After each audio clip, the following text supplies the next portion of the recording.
안녕하세요.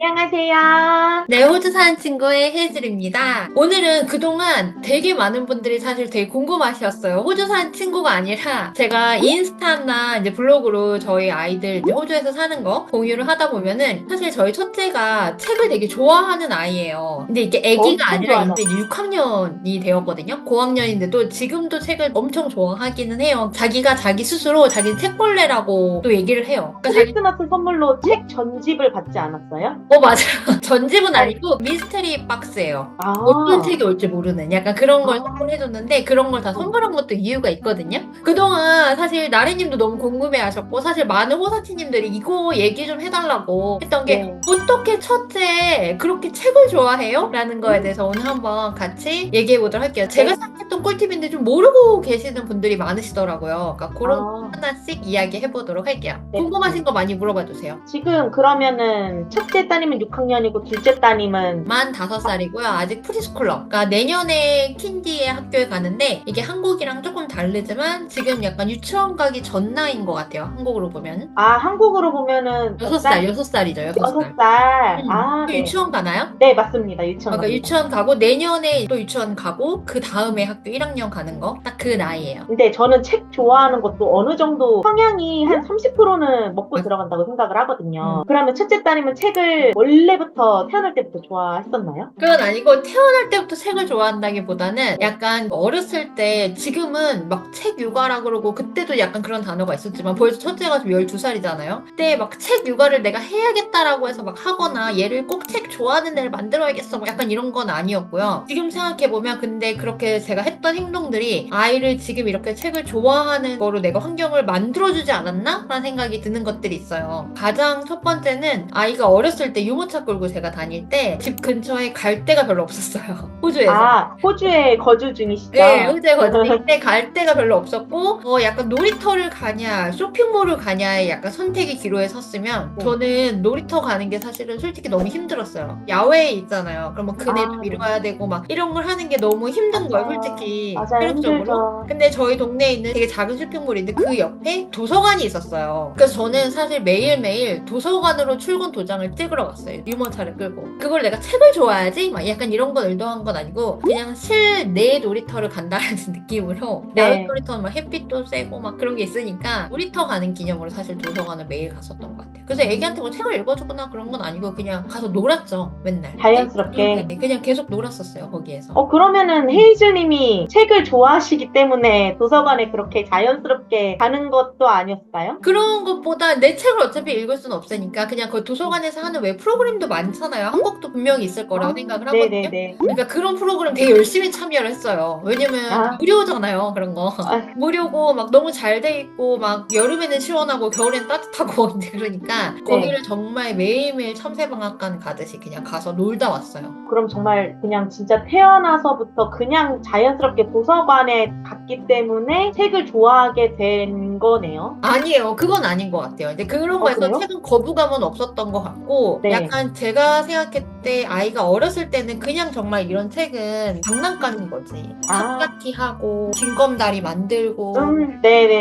있잖아요. 그렇게 해서 그냥 되게 자연스럽게 놀게 만들었고, 사실 네. 제가 생각해 아기가 좀 책을 좋아했었던 계기는 2살 이제 좀 맑게 알아듣고 그렇잖아요. 네. 그럴 때 제가 정말 한국에서 책을 선박 택배로 되게 많이 받았었어요. 한국 책을. 네. 그러니까 호주 책은 영어 책은 이게 많이 있지만 한국 책은 이제 구하기가 어렵잖아요. 그래서 한국 책을 정말 많이 구입을 해서 전집으로 막 해가지고 배편으로 거의 매달 막 한 박스씩 되게 많이 받았거든요. 아기 때는. 근데 제가 생각하는 제일 중요한 것 중에 하나가 이러면 다 물어봐요. 무슨 책 사셨어요? 무슨 전집 무슨 사셨어요? 전집 사셨어요? 라고 제일 먼저 물어보는데 사실 저는 책에서 제가 가장 중요하다고 생각하는 건 좋은 책, 나쁜 책이 있다고 생각하지 않아요. 책은 싼 책하고 비싼 책이 있는 것 같아요. 그래요?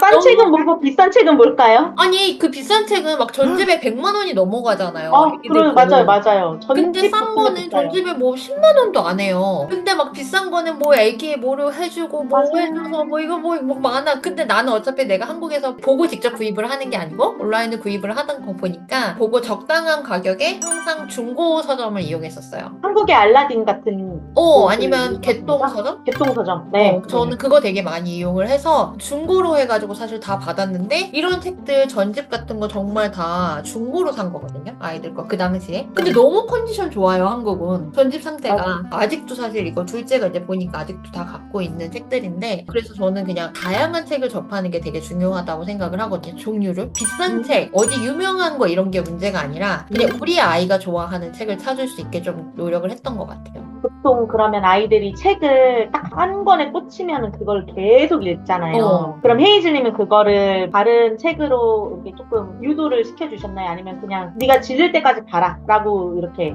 하셨나요? 똘망똘망 책을 저희 아이는 진짜 좋아했거든요. 이거 되게 저렴하잖아요. 여기에서 올리볼리 할머니란 책이 있어요. 저는 그거를 정말 100번 넘게 읽은 것 같아요. 100번이 뭐야? 눈 감고 맨날 이걸 외워서 넘겼어요. 이 얘네 책은 너무 글밥이 적으니까 되게 적잖아요. 이런 거는 네. 사실 첫째 때는 다 눈을 감고 그냥 읽어도 다 읽을 수 있었어요. 너무 많이 읽어. 다 외우신 거죠? 외운 거 너무 많이 100번 읽어가지고. 그림만 봐도 알겠고 약간 그럴 정도로. 그러니까 아이가 읽어달라고 하는 건 저는 무조건 오케이. 그러니까 저도 책 육아에 관심이 많아서 헤이즐님한테 여쭤보는 거잖아요. 저도 그래서 막 책 육아를 좀 봤는데 아이가 한 권을 계속 읽는 게 엄청 좋은 신호라고 하더라고요. 저희도 다 읽은 책은 잘 안 보잖아요. 한 권에 꽂히면 요게 조금 아리까리한데 계속 이해하려고 하는 그런 거라서 되게 좋은 신호라고 하더라고요. 저는 그 한 권이 아니라 정말 많은 책을 많이 계속 읽어줬었어요. 왜냐면 제가 생각했을 때 아이가 이 한 책을 봤을 때 첫 번째 봤을 때 느낌이 다르고 두 번째 봤을 때 자기가 요 그림에서 몰랐던 그림을 또 찾게 되고 세 번째 보면 요 그림이 여기에 있었네? 약간 그런 거잖아요. 내용보다는 그림을 사실 얘는 더 보고 있는 거잖아요. 아이들은 글자를 못 읽을 때는. 그쵸, 맞아요. 그래서 저는 계속 무한대로 읽어줬었어요. 원하는 대로. 혹시 꼭 지켜야 되는 루틴 같은 건 있으셨어요? 책 관련해서? 그러니까 자기 전에 책을 그래도 제일 많이 읽잖아요. 그럼 저희가 보통 8시에 잠을 자요. 그럼 저녁을 먹고 나서 대강 치우고 이제 놔두고 재우는 걸 먼저 하는데 그러면 이제 자자 잠옷 다 입고 읽고 싶은 책 가져와. 그냥 그래요. 좀 시간이 많다. 그럼 뭐 5권, 10권 그냥 마음껏 갖고 오게 하고 좀 시간이 없어 빨리 늦게 자야 된다. 그럼 뭐 3권 이렇게 갖고 와라. 약간 그런 식으로 항상 갖고 왔었어요. 근데 자기 전에 5권, 10권 너무 힘들지 않으세요?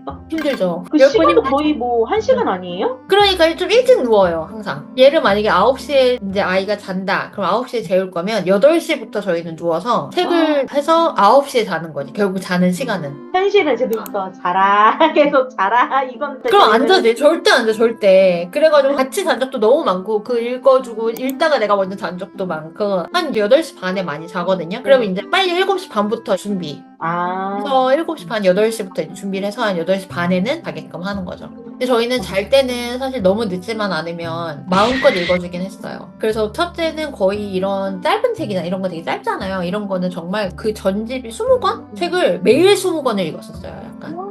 매일 밤. 어쨌든 부모님의 노력이 무조건 들어가야 되는 근데 책 그때는 육아네요. 그게 그래야 되는 줄 알았어요. 왜냐면 첫째는 그냥 애기가 너무 좋아하니까 그냥 원하는 만큼 좋아하는 만큼 그냥 다 해줬던 것 같아요. 그러면 혹시 집에 그럼 책장에 책이 엄청 많잖아요. 저는 지금 궁금한 게 약간 그 유치원 아이들의 그런 책장 구성 그런 게 궁금하니까 혹시 뭐 책장 구성할 때 팁이라든지 그런 게 있나요? 저희는 그런 건 없고 제가 정리정돈을 막 예쁘게 싹 해서 전집별로 이렇게 딱 하고 이런 거를 해봤는데 의미가 없더라고요. 애가 결국은 다 섞어놔요. 그래서 맞아. 그거를 다시 내가 예쁘게 하는 게 의미가 없더라고요. 그리고 이제 아이가 책을 뽑아왔잖아요. 그리고 다시 아이가 꽂아놓거든요. 그러면 그 아이는 자기가 어디다 꽂았는지 기억을 해요. 그래서 그걸 다시 가져올 수 있거든. 근데 내가 그 위치를 바꿔놓으면 그 책을 또 못 찾아. 그래서 항상 책은 꺼내왔으면 다시 자기가 직접 넣어놔야 돼요. 어디에 이렇게 쑤셔 넣든 어떻게 하든. 그러면은 이걸 제일 많이 궁금해 하실 것 같은데 그 책 육아하면서 제일 중요한 3가지라든지 이거 3가지만 하면은 책을 좋아하는 아이로 만들 수 있다. 그런 이제 핵심 꿀팁 같은 게 있어요? 첫 번째는 그래서 글자를 읽기보다는 그냥 아이가 보기를 원했어요. 다음 스토리가 궁금했다면 구독과 좋아요 눌러주세요.